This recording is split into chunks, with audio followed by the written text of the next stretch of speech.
Hi! ఒక గ్రామంలో ఒక తండ్రి కొడుకులు ఉన్నారు. ఆ కొడుక్కి విపరీతమైన కోపం.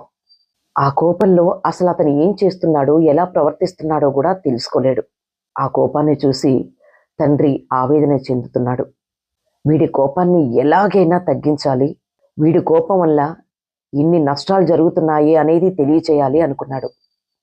తండ్రి తన కొడుక్కి కొన్ని మేకులిచ్చాడు. ఈ మేకులిచ్చి, నీకు కోపం వచ్చిన ప్రతిసారి ఒక్కొక్క మేకును పెరట్లో ఉన్న గోడకు కొట్టు అని చెప్తాడు. మొదటి రోజు ఆ అబ్బాయికి చాలా కోపం వచ్చింది.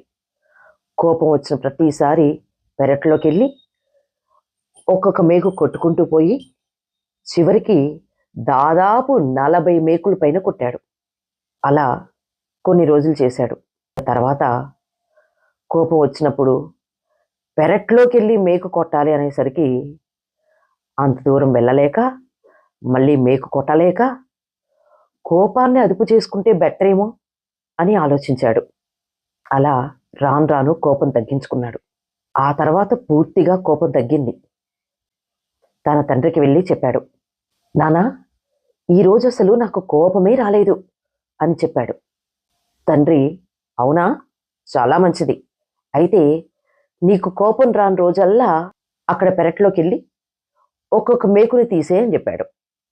కొన్ని రోజుల తర్వాత గోడ మీద ఉన్న మేకులన్నీ తీసేశాడు. తండ్రి కొడుకుని గోడ దగ్గరికి తీసుకెళ్ళి గోడ వైపు చూపిస్తూ కొడుక్కి చెప్పాడు. నువ్వు కోపం వచ్చినప్పుడు ఒక్కొక్క మేకు కొట్టావు కదా, ఇప్పుడు మేకులు తీసావు. కానీ గోడ మునుపటిలా నునుపుగా లేదు, దీనికి పడిన రంధ్రాలు పోలేదు.